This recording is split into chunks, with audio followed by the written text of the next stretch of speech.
ሄሎ ምን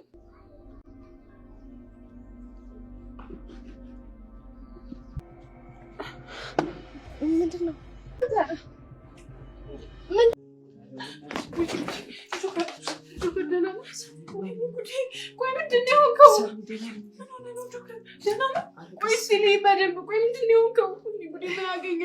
ሰኒ ደህና ነኝ ተረጋጊ እንደዚህ አትሁኝ እንዴ ምን ሆነሽ ነው ግን ቢሆን ደህና ነኝ በቃ ተሽሎኛል አንተረፍኩም እኮ ቆይ ማን ነው እንዲያረጋት ያዙ እስኪ ነኝ ደግሞ ሰኒ እባክሽ ተረጋጊ አሁን እኮ ደህና ነው ደግሞ ቀኑ ሙሉ ሰው ሲመላለስ ስለነበር ያለው አሁን ትንሽ አረፍ ያለው እባክሽ ራስሽን አረጋጊ ጽናት ቆይ ቤቱ ጋር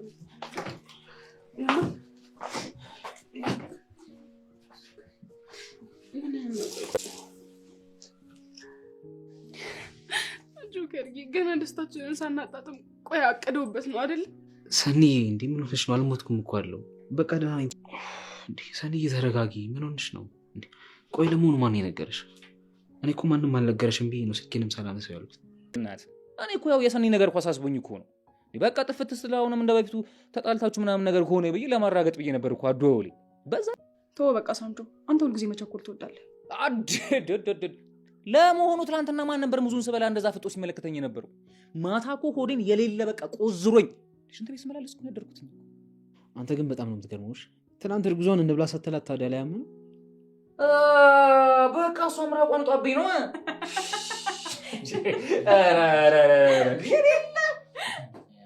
ነገር ተበላሽ ቦምቦን ሊፈነዳ ነው ምንድነው ወይኔ አይዞ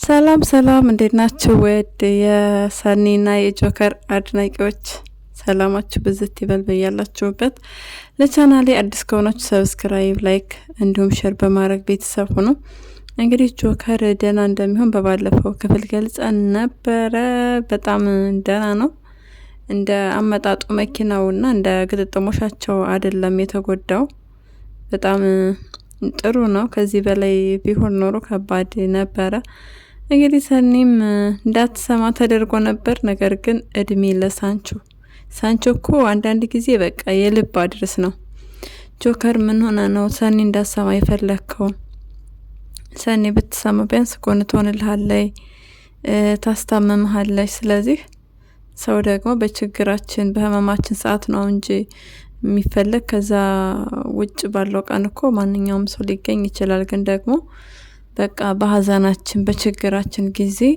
የግዴታ ሰው ከጎናችን ሊሆንልን ይገባል በተለይ ደግሞ የኔ የምትለው ሰው ግዴታ ከጎንህ ሊሆንልህ ሲገባ አንተ ግን እንዳትሰማ ሰኒ ተከለክላለህ ህመምክንም ልትታመምልህ ደስታህንም አብራ ልትደሰት ነው የሚገባው ለሷ አስበህ እንደሆነ ግልጽ ነው ነገር ግን ደግሞ ድብብቆሽ ጥሩ ስላልሆነ መደበቅህ ጥሩ አይደለም ጆከር ዞሮ እድሜ ለሳንቾ ነግሯታል ሳንቾ እኮ በቃ እሱ ጋር ምንም መደበቅ የሚባል ነገር የለም አይገርምም አቤት ሳንቾ አቤት አንተ በጣም ትለያለህ ስለዚህ ሰኒ ደግሞ መንገድ ላይ ነበረች የዛን ጊዜ ሰማች ሰዓት በቃ ሄዳ አይታዋለች ጎንም ሆናለታለች እንዲሁም በስራ ቦታ ላይ ብሩክ ጋር እየተነጫነጩ ነው ምን ተፈጠረ ብሩክ ምን ሆነ ነው ግን እንዴ ስለ ስራት ያዝ እንጂ ስለ ጆከር ምንድነው ክፉ ነገር መናገር ተው እንጂ ምን ሆነሃል ቃል ትመለስልህና አንተ ወደ ቃል ነው ጠበቅ ማለት ያለብህ እንጂ ሰኒን ይቅርታ አድርጊልኝ ይቅርታ አላረግሽልኝ ምናምን ሌላ ወሬ አይጠበቅብህም ሰኒን አታበሳጭብን ሰኒ እንድትናደድ አንፈልግም ስለዚህ እርቀትከን ጠብቀህ ብትኖር መልካም ነው እንግዲህ እስካሁን ድረስ አያቅም የጆከር ሚስት እንደሆነች አያቅም እንደተጋቡ አብረው እንደኖሩ ስለዚህ ቢያቅ መልካም ነው ቢያንስ እርቀቱን ጠብቆ ይኖራል ያው መጀመሪያ አካባቢ ሰኒ ቦታና ፊት ሰጥታው ስለነበረ በሱም በርግጥ አይፈረድም ከጆከር ጋር ለብሽሽቆሽ ብሎ የጀመሩት ነገር በጣም ይደብራል። ምክንያቱም ሰው ይጎዳል። ቃልም በጆከር ትጎዳለች፣ ብሩክም በሰኒ ይጎዳል። ስለዚህ ጥሩ ነገር ስላልሆነ ለብሩክ ንገሪውና እንደ ባለትዳር ሴት ተከብረሽ ኑሪ። ከዛ በተረፈ ማለቃቀሱን አይተውም። በቃ እኔ ባለትዳር ነኝ ብለሽ ኮስተር ቆፍጠን ብለሽ መናገር ነው ያለብሽ ሰኒ። ሲቀጥል ደግሞ የሰኒ አለቃና ራኬብ እንዴት ነው? እኔን ልታይ ነው መምጣት የምትፈልጊው? ሁሉ ጊዜ ትጮህ ያለሽ ምናምን ይላታል። እሱ ደግሞ በተቃራኒ በጣም ልስልስልስ ብሎ እንዴት ነው አለቃ ሮቤል የራኬብን ጨጓራ በጣም እየተዝናናበት ትገኛለህ። ፍትህ ለራኬብ። ምንም ብትሆን እኮ ራኬብን እንወዳታለን፣ አንደራደርም በራኬብ። ምክንያቱም የሰኒ እህት ናት። በዛ ላይ ደግሞ የሰኒ ጠበቃ ለሰኒ ከማሰቧ የተነሳ እንጂ የእውነት እህቷን ለመጉዳት ብላ አይደለም ምንም ነገር ብታረግ። ስለዚህ እኛ በራኬብ ድርድር አናቅም። አለቃ ሮቤል ዓይንህን አንሳ። በዛ ላይ ደግሞ ራኬብ የቅዱስ ሚስት ነች። ሚስጥር እናወጣለን አስፈላጊም ከሆነ ወደፊት መጣመራቸው አይቀርም፣ ይጣመራሉ። ይሄንን ቀን በጉጉት ነው የምንጠብቀው። ነገር ግን አሁን ላይ ራኬብና ቅዱስ ቢገናኙ መልካም ነው። በሰኒ ጉዳይ ላይ ቢያወሩ ቢያንስ በተወሰነ መልኩ ራሷን እየጠየቀች ትፋታቸው ነበረ። ራኬብ ትውጣ፣ ራኬብን አንፈልግም፣ በጣም አበዛችሁ የምትሉት የብዙዎቻችሁ አስተያየት ነው።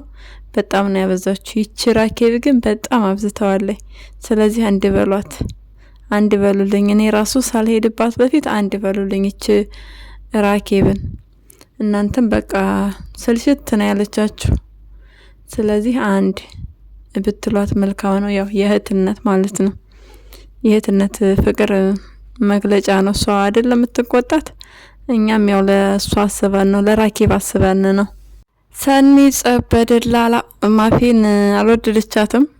በዛ ላይ ደግሞ ጆከር ጋር እንግዲህ ስራ ተፈቅዶላት ስራ አትግቢ ከጆከር ጋር ዋይ ተብላ ቢፈቀድላት ወደ ቤት ስትሄድ ያየችው ነገር ጥሩ አይደለም፣ ደስ አይልም።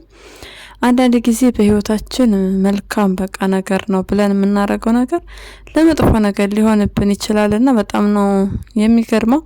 እንግዲህ ከጆከር ቤት ስትሄድ ያየችው ነገር ያው ጥሩ አይደለም። እንደነገርኳቸው ከማፊ ጋር በቃ ተደጋግፈው በዛ ላይ ቁምጣን የለበሰው ምናምን ሴት ልጅ ባሏ በዛ ልክ ሴት ሌላ ሴት እንድታይበት በቃ አንፈልግምና ትንሽ ነገር ይረብሻታል። ነገር ግን ራሷን ማዳመጥና ማስተዋል ስለነበረባት ለሱ ከምንም በላይ ስለምትጨነቅ በዚህ ጊዜ ጸብም አላነሳችም፣ ወጥ አርጋ ይዛታለች። እንግዲህ ማፊ ጉድሽ የሰኒን ቡጢ ትቀምሻታለች። ፍቅርን በፊት ተደብድባለች። አሁን ደግሞ ተራው እንግዲህ የማፊዬ ነው። ማፊዬ ቻዩ ምንም ማረግ አይቻልም። ያው ሰኒ ጎቤ ነች እንግዲህ በጉልበቷ የምትተማመን ነች። ኒና ትፈራት የለ ከኒና ጋር እንደተደባደቡ ነው፣ ኒናን እንደደበደበቻት ነው። ብቻ ማፊም አሁን ብትጠነቀቂ መልካም ነበር፣ ከሰው ባል ጭንጭን ስርስር ማለትሽን ብትተይ። ነገር ግን ልባችሁ ጋር ያለው እውነታ ሌላ ነው። ዞሮ ዞሮ ሰኒ አትፈልግም፣ ማክበር መቻል አለባችሁ። ሰኒ የማትፈልገውን ነገር በቃ አለማድረግ ነው። እኔ በዚህ እስማማለሁ። እርቀትሽን ጠብቀሽ መኖር ነው ያለብሽ ማፊ። ሳንቾ ስላለ ወደ ሳንቾ ለጠፍጠፍ ጠጋ ማለት ነው። እንግዲህ ደንግጣለች ስትገባ፣ ሰኒ ስትገባ ደነገጠችና ማፊ በቃ ተነስታ መኝታዋ መቀመጫዋን ለቀቀች። መቀመጫዋን ለቃ አስቡ። ይሄ መሆን የነበረበት ከመምጣቷ በፊት ነበረ። እንደዛ ቢሆን አሪፍ ነበር። ነገር ግን ተለጣጥፈው ነው ያገኘቻቸው። እንግዲህ ሰኒዬ ይሄን ነገር አንቺ በመልካምና በቅንነት ወስደሽ መረዳት እንዳለብሽ ነው እኔ የሚሰማኝና ማስበው። ነገሮቹ ደግሞ ተበላሽተው ሌላ ህመም ከምትታመሚ ብታስተዊ መልካም ነው። ሳንቾ ደግሞ አቀጣጣይ፣ አቤት አንተ ግን ስታቀሳስር፣ በቃ ማቀሳሰር ነው እንዴ ስራ? አንተ ልጅ ግን ምን አለ አንዳንድ ጊዜ ዝም ብትል። እኔ ቦምብ ይፈነዳል ስል ምናምን እያለ ጭራሽ ሊያከታጥል ይፈልጋል። ስለዚህ ተው እባክህን አንተ ልጅ ብስል ሆነ እስኪ እንደው ከጎቢው ተማር። አሁን ጎቢው በጣም ትልቅ ሰው ሆኖ አንተን እየመከረህ በቃ በጣም እየመከረህ በጣም እየታገሰህ ነው። እኔ አሳፈርከኝ ሰው ቤት ሄደን ሙዝ እንዴት ትበላለህ ለታመመ ሰው ይዘን እያለ የመከረው ነው። እና ደግሞ እንዴት ነው እርጉዝ ላይ የምትፈሳው ፈስ መፍሳት እኮ እርጉዝ ላይ ነውር ነው እንዴ ሳንቾ? ለምን ሄደ ሐኪም ቤት አትታየውም? ቆይ ከታመምክ ሀፍረት የሚባል ነገር አልፈጠረበትም። እንግዲህ እያጫጨሰው ነው። አፍነህ እንዳትገላት እርጉዚቱን።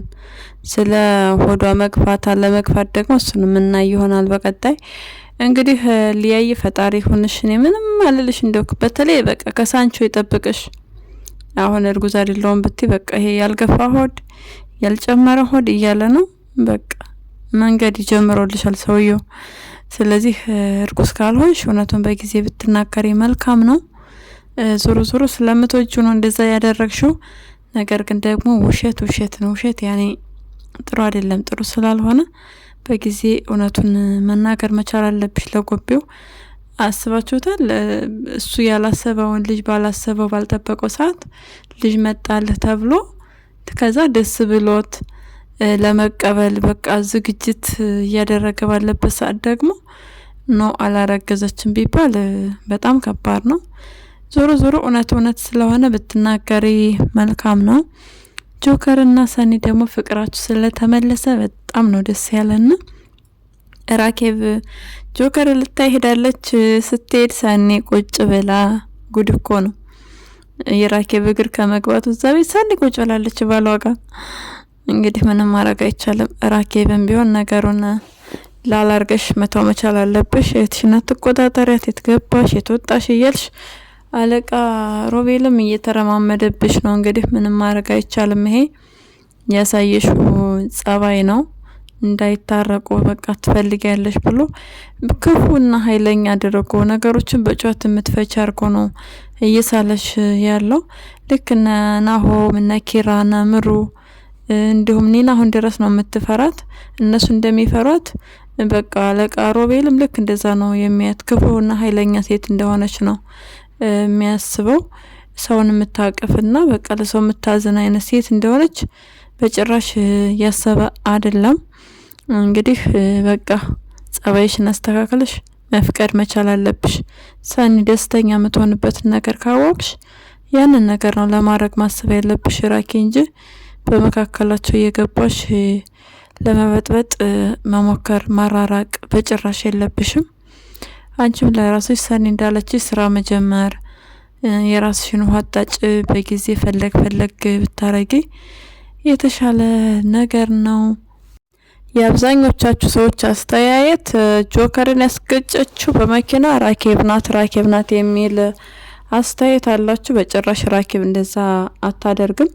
የቱንም ያህል ቢጣሉ የቱንም ያህል ከእህቷ ባይርቅ በጭራሽ። ምክንያቱም ራኬብ የምትወደው ባሏን በሞት ያጣች ሴት ናት። ስለዚህ ደግሞ ሰኒ በዛ ልክ የምትወደው ሰው ሞቶ ማየት ምናምን አያስደስታትም። እህቷ እንደምትጎዳባት ስለምታውቅ እሱ መኪና እንዲገጭ በጭራሽ ነው የማታደርገው። እሷ አይደለችም። በዚህ ደግሞ 100% እርግጠኞች ነን። ምክንያቱም እንደነገርኳቸው ነው። ባሏን ያታለች። በሞት ሰውን ማጣት ምን ያህል እንደሚጎዳ ታውቃለች። ብዙ ነገር አስተምሯታል ህይወት። ስለዚህ ራኬብ ጆከር መገጨት ላይ በጭራሽ ነው በቃ የሌለበት እጇ። እንግዲህ አለቃ ሮቤል ለመጀመሪያ ጊዜ እንደሄደች ቢሮ ጫማዋ እንዳስወለቃት እንደተቆጣት ሰኒና ጆከር እያወሩ ነበረ። በሱም ሲበሉ አድርሰኝ ሲጣሉ መልሰኝ እንደሚባለው እያማት እያለ ነው የደረሰችው። በእርግጥ መልካም ሀሜት ነው፣ ክፋት አይደለም፣ በክፉ አይደለም እያነሷት የነበረው። ጆከር ደግሞ ቀረብ ብሎ አለቃ ሮቤልን ካለበት ችግር ለማውጣት ያሰበ ነው። ለምን ጫማ እንደማይወድ ድምጽ ሲሰማ ለምን እንደሚታመም ለምን የሚታመም ይመስላችኋል? የሆነ ነገርም አለ። እስኪ ጠርጥሩና እስኪ ኮሜንት ላይ አስቀምጡልኝ። ብቻ የሆነ ትልቅ ምክንያት አለው። ይታመማል። ታሞ እንግዲህ መድኃኒቱን ካልወሰደ ወዲያው በጣም ነው የሚታመመው። ይገርማል። ነገር ግን አለቃ ሮቤል እዚህ ጋር መናገር የምንፈልገው ነገር ውሃ እንዴት ሳትይዝ ወደ መኪና ትገባለህ? ትልቅ ጥያቄ ነው። እንድታስብበት እንፈልጋለን። ታማሚ እንደሆንክ እያወቅ በማንኛውም ሰዓት ሊያምህ እንደሚችል ታውቃለህ። ስለዚህ መድኃኒትህን ይዘህ ሄድክ፣ ነገር ግን ውሃ የለህም። እንደዛ መሆን በጭራሽ የለበትም። ሁለቱም ከጎን ሊጠፋ ስለማይገባ መድኃኒት ስትወስድ ውሃ መውሰድ እንዳለብህ አስታውስ። ራኬብ ከዛ በኋላ ጤነኛ ነው ብላ አታስብም። ሰኒን ራሱ እሱን ልጅ በቃ ቢሮ ውስጥ ገቢ ብቻሽን አትግቢ ያለቃሽ ጋር ምናምን እያለች ነው የምትነግራት። ጤነኛ እንዳልሆነ በቃ ችግር እንዳለበት ነው የምትረዳው ራኬብ። ምክንያቱም የመጀመሪያ የሄደች ቀን ነው ያስደነገጣት። አሁን ላይ እንግዲህ ወድሻለሁ እያላት ነው። እዚህ ላይም ወራጅ አለ። ቅዱስ እንዳይሰማህ ቦክስ እንዳትቧከሱና ሶስተኛው የዓለም ጦርነት እንዳይፈጠር፣ እኛ ጦርነት አንፈልግም። ለማንኛውም ለዛሬ ያስኩላችሁ ቪዲዮ ይህን ይመስላል። በሌላ ቪዲዮ እስክንገናኝ መልካም ጊዜ እንዲሆንላችሁ ተመኘው። ለቻናላችን አዲስ ከሆናችሁ ደግሞ ሰብስክራይብ፣ ላይክ እንዲሁም ሼር በማድረግ ቤተሰብ ሆኑ። ሀሳብና አስተያየታችሁን ደግሞ ኮሜንት ላይ ጻፉልኝ። ስለምትከታተሉ ከልብ እናመሰግናለን።